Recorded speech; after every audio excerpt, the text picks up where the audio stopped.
Okay ဒီနေ့မှာတော့ကျွန်တော် corridor နဲ့ neon light effect လေးကိုဘယ်လိုလုပ်ရလဲဆိုတာကို tutorial လုပ်ပေးသွားမှာဖြစ်ပါတယ်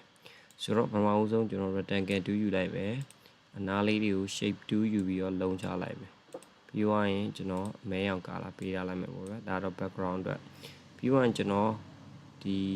ဘောင်လေးသားမှာဒီဘောင်လေးတွေကိုကျွန်တော် neon light ပုံစံလိုချင်တာဖြစ်တဲ့အတွက်သူ့ရဲ့ဒီဘောင်ရဲ့အတွင်းသားကိုပြန်လို့ကျွန်တော် control F9 လေးနှိပ်မယ်နေပြီးတော့ကျွန်တော်ကောင်တာပေးမယ်ပေါ့ကောင်တာနှစ်ခုပေးမယ်ကောင်တာနှစ်ခုပေးပြီးတော့ကျွန်တော် apply လုပ်လိုက်မယ် okay ဆိုရင်ဒီလောက်ဟာလေးပေါ့ကျွန်တော်နည်းနည်းလေးတော့ထပ်တိုးခြင်းသေးရဆိုတော့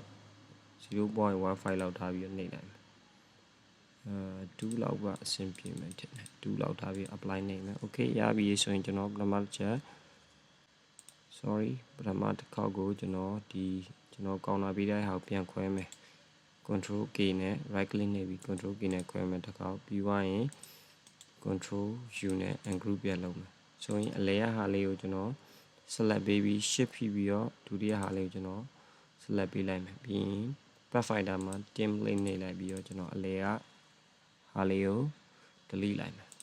okay ပြီးသွားရင်ကျွန်တော်အပြင်အဟာကိုကျွန်တော်ကောင်တာလေးထပ်ပေးမယ်ပေါ့ဗျာဒါကတော့ oh sorry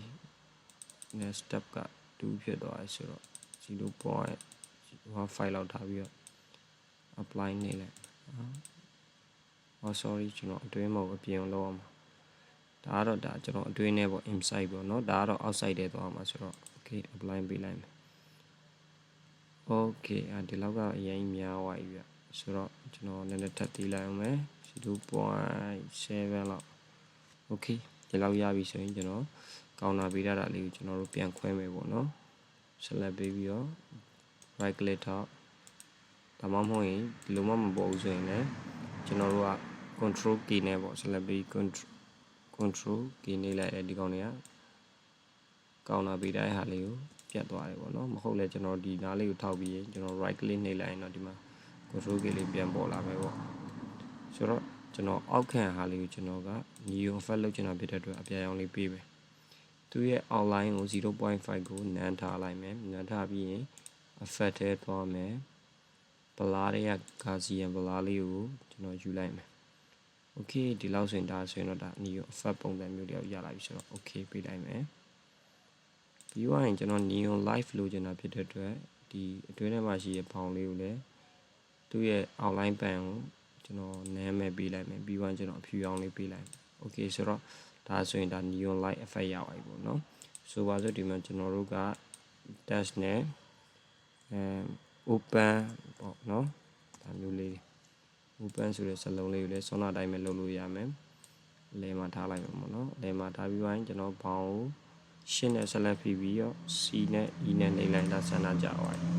ဆိုရင်ကျွန်တော်ကောင်တာထပ်ပေးလိုက်မယ်ဒါ neon light လုပ်ဖို့အတွက်ပြီးပြီးရင်ကျွန်တော် control key နဲ့ကောင်တာပေးတဲ့ဟာကိုခွဲမယ်ပြီးသွားရင်ပြနုလေးပေးမယ် effect ထဲသွားမယ် blur တွေက Gaussian blur ကိုယူလိုက်ပြီးတော့ကျွန်တော်တို့ဒီလောက် effect လေးသုံးပြီးတော့ okay နေလိုက်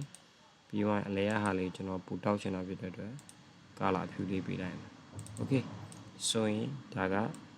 corridor မှာအလွယ်တကူကျွန်တော် neon effect လေးပေါ့နော်ကျွန်တော်တို့ sign တွေပိတ်တာတို့ဒါမှမဟုတ်လဲမှာဖြူထည့်ခြင်းဒီလိုမျိုးအနီထည့်လိုက်ရတယ်အဝါထည့်လိုက်ရတယ် okay